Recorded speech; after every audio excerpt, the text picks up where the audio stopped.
একদিন বনের ভেতরে একটা খুব দুষ্টু খরগোশ থাকত। নাম তার ছিল টুকটুকি। টুকটুকি সারাদিন লাফাতে লাফাতে সবার বাসায় গিয়ে দুষ্টুমি করত।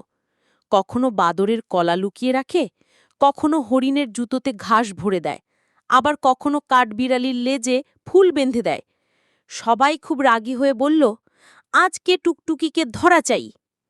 তারা সবাই মিলে ফাঁদ পাতল, একটা বড় ঝুড়িতে অনেকগুলো গাজর রেখে দিল। টুকটুকি গাজরের গন্ধ পেলেই ছুটে এলো।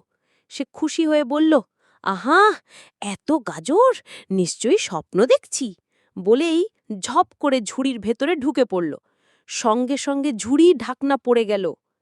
বনের সবাই খুশি হয়ে হেসে উঠল। কিন্তু হঠাৎ তারা শুনল টুকটুকির আওয়াজ, দুষ্টুমি বাদ দেব, শুধু হাসি দেব। তখন সবাই তাকে ছেড়ে দিল। এরপর থেকে টুকটুকি দুষ্টুমি নয়, বরং প্রতিদিন সবাইকে হাসাত।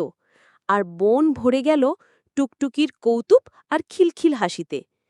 এভাবেই টুকটুকি হলো বনের সবচেয়ে মজার বন্ধু।